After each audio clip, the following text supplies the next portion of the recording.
So we're just going to talk about photosensitivity in neuro-ophthalmology. Obviously, this is not the same thing as the photophobia that we see in patients who have uveitis.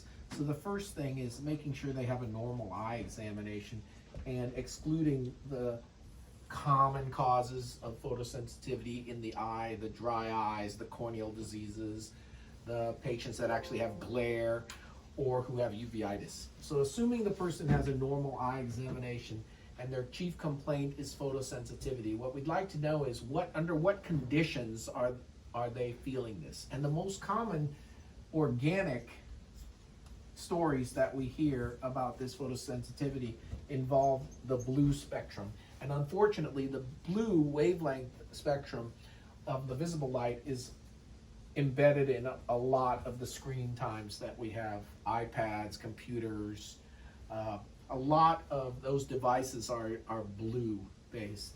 And so if you remember from grade school, you have Roy G. Viv, which is the wavelength spectrum for the colors: red, orange, yellow, green, blue, indigo, violet. And within this spectrum, the blue spectrum is where the photosensitivity is usually felt by patients, although patients can have variable sensitivities to different wavelengths. And that's important because they often are wearing like two pairs of sunglasses, one on top of the other, that kind of thing. And we don't really need to block all the wavelengths. We only need to block the ones that are affecting the patient. And when you wear sunglasses or two pairs of sunglasses, not only is that not going to be cosmetically acceptable, it's not really actually treating the problem. And so within the blue spectrum, we're talking about 480 nanometers to 580 nanometers is about the range where the photosensitivity is occurring in the patients who have organic photosensitivity. And so filters have been developed to try and block these specific wavelengths. So the filters are the treatment that we give to patients who have this complaint, who seem organic, and the filters are going to be directed at blocking this part of the spectrum. There are a number of different products on the market. I don't have proprietary interest in any of them, but Axonoptics and is just one example of the kind of company, and the product is FL41.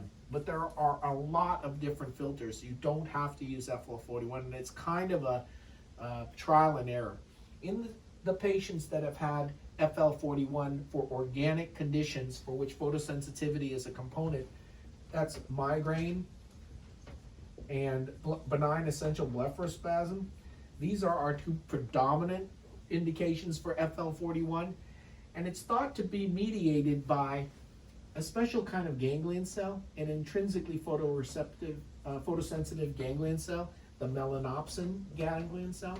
And this melanopsin ganglion cell is not actually seeing. It's not involved in the visual pathway. What it's involved in is carrying information to control circadian rhythms. It's also part of what is assumed to be a thalamic mediated pain circuit.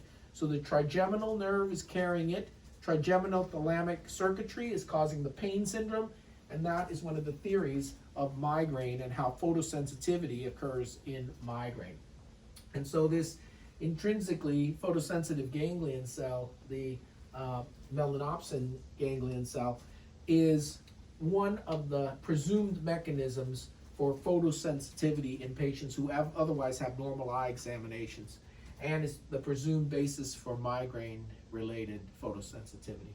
And so if we can break the cycle for these people, either using a filter or switching to incandescent rather than fluorescent lighting or natural lighting, these are countermeasures that are easy and cheap and available to any ophthalmologist.